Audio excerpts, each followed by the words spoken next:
What's up? Welcome to the Existential Stoic podcast. Did you ever struggle learning? Do you feel like you need a teacher, like an instructor, somebody that guides you through the process? Well, today you're in luck because we're going to talk about how to learn on your own.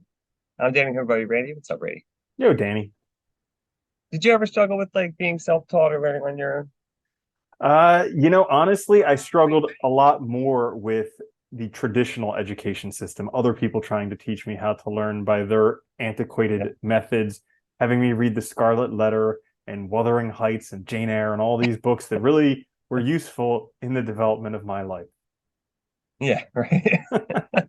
It is funny. You encounter so much it's unnecessary, I feel like. And our education system hasn't been updated in like forever, literally. And like there's definitely better ways to do it, and there's so many more options now. And that's what we're going to kind of talk about today. So we each have a few tips for you for this quick fix. I'm going to start. My first one, and this one I learned myself a long time ago, but I think it's really crucial, is learn through projects. Literally, like if you want to learn something, go do it. You know, decide on something you want to do, whether it's like develop a web page, write a chapter of a book, whatever it is, get that set up so you know your objective and just start doing it. You'll encounter problems. That'll teach you what you need to overcome and what skills you need to actually do the thing you want to do. Dude, that's a brilliant one. I was talking with this dude the other day who wants to be a New York Times bestseller.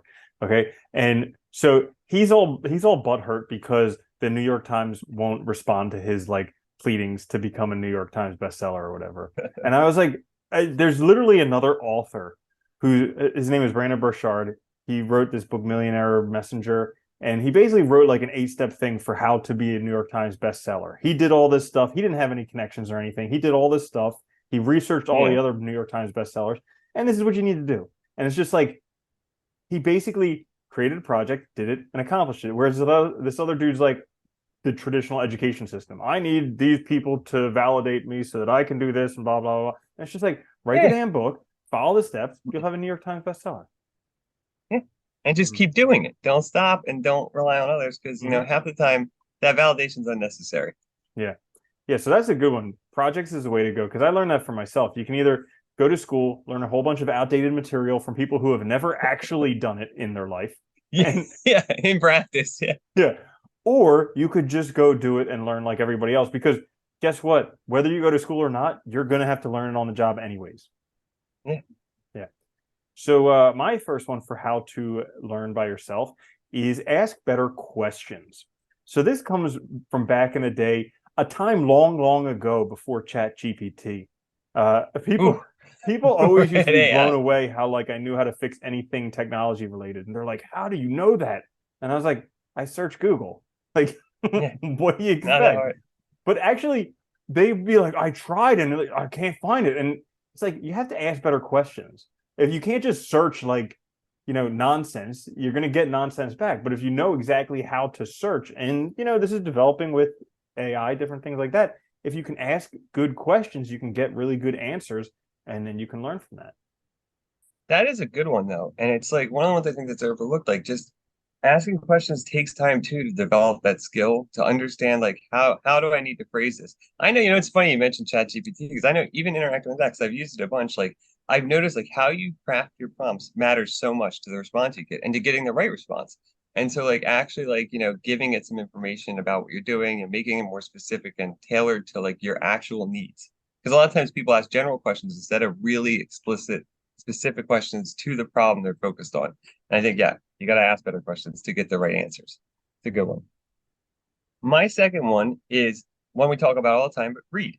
There's tons of people out there that have done these things, researched them, studied them, put out books, and like I forget you mentioned it before. It's like you can become an expert in almost anything by reading like the top 5 books in that area. Like, Yep. really, you can. And like I think when you read, especially if you're trying to learn something new, take your time and actually engage with the reading. If it's got exercises, do the exercises. If it doesn't, if it's like theory and you're trying to learn it, take your time, write down notes, have a journal, like think about the ideas, go through them. That's the best way to just do it and learn. Yeah, if I heard Les Brown once say that if you read one book a month in the field of your choice, in 5 years you'll be among the topmost experts in that field. Like you'll know more than pretty much anyone else in the world in that field. So it's just like, well, what's your field of choice? Why aren't you doing it? And then the other thing that you mentioned, like anything that you want to do, somebody's already done it. somebody who's done it to a better degree than you want to do it, and somebody who started from worse starting point than you started from, and they did it. So what are you waiting for? Yeah. Yeah, that's true, right? That anybody can do anything. It's like there's nothing Mhm. holding you back. Yeah. So my next one is focus. This is an acronym for follow one course until successful. And this is Oh, I like something I that. constantly have to remind myself because I can try and do 40 different things at the same time. And it's Yeah. not very effective. When I focus on one thing and I make that one thing the most important thing and I put all of my primary energies towards that thing, then I can move mountains. But like when I start getting scattered and trying to do a whole bunch of things at once, just not able to do it. So when you want to learn, you can't be like, oh yeah, I want to like lose 100 pounds. I want to have a six pack. I want to be an Instagram influencer. I want to be jet setting around the world. I want to have a supermodel girlfriend. I want to have this, that, the other thing, a mansion, 5 swimming pools, Lamborghini. Yeah. And it's like, no, you focus on one thing at a time. Okay. To the exclusion of everything else, focus on one thing, learn that one thing, become the best at that one thing until that becomes automatic. And then you can move on to the next thing. And you build slowly from there. You just keep adding to it, right? That's a good one.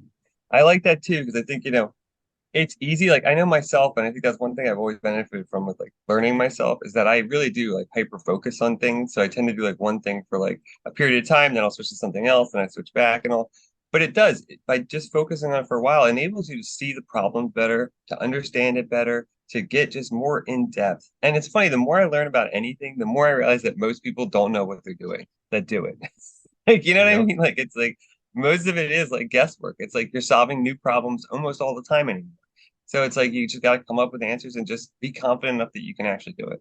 Mm-hmm. See, I think that one's really good. It goes nicely too with my last one, which is just clear objectives. I think this is one of the things that messes up people when they try to learn on their own. I see it all the time, even when I'm teaching students. It's like you want to learn something, but you get scatterbrained. You're looking at all these different ideas. You don't have a clear sense of where you're trying to go with this or what the purpose is. Like, do you want to get a job? Do you just want, is this just a fun hobby? Is it just an interest that just makes your life better? It just enriches you? Like, what is the purpose? Why are you doing it? What's your objective? Understand that, and it makes it way easier to stay focused and do it. Yeah. If you don't know where you're going, any road will take you there. I think that was the Yeah, Cheshire Cat who said that one. But that's a good one, though. yeah, so like having clearly defined objectives, because then at the end of the day or at the end of the week or month, you can say, am I closer to this objective? And you'll know yes, as opposed to like, I want to be rich. It's like, am I closer Yeah, to that? I don't know. What's the metrics? Yeah. yeah, Bingo. So my last one is lay one brick at a time. And there's two pieces to this. So this comes from like the Will Smith story about how his dad knocked down a wall and told him and his brother to build it. It took the entire summer to build it. They were like, there's no way we can do that. But eventually they laid brick after brick. At the end of the summer, they built the wall. And their dad said, well, now don't tell me there's anything you can't do. So, lovely story, wonderful. But here's the thing, it actually works.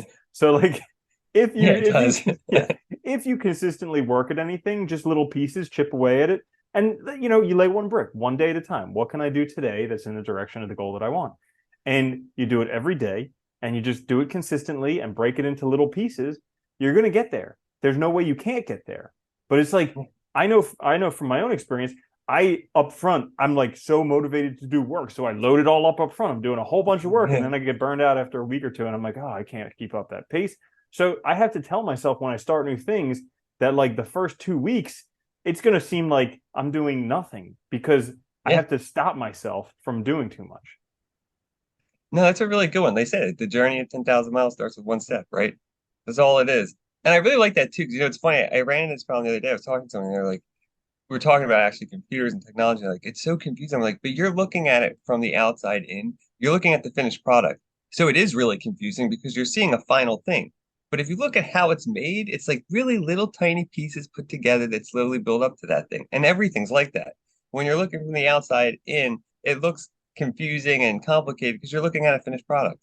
And I think most people, that's what throws them off. They get these ideas and they think, oh, there's no way I could do that. It's like, but everybody that did it in little incremental steps. They didn't do the whole thing at once. They weren't just Mhm. suddenly masters at it. So that's a great Mhm. one. Yeah, and Yeah. also like most of these people who have like you have yeah this whole concept of success that like you just have this like world-ending success where it's happily ever after. It's never like that. Like everybody who's contributed, read Steve Jobs' biography. People worship the guy, but he was an absolute jerk. And like He he was. failed at pretty much everything in his life aside from creating astounding Apple products. That was it. And the people that worked for him wasn't that great to work for No, him. Like, no, he yeah, was terrible. But like you yeah. look at any of these successes, and pretty much they're abysmal in every area of their life, except for this one area that we worship them for. So like, you have to take your own successes and failures with a grain of salt. It's a really good one too. I think that's a really good point to make. See it all the time. So there you have it then. How to learn. It's a quick fix. We'll be back later this week with a full-length episode. Check us out wherever you get your podcast. Please like, share, subscribe, watch us on YouTube. But until then, later, Randy. Later, Danny.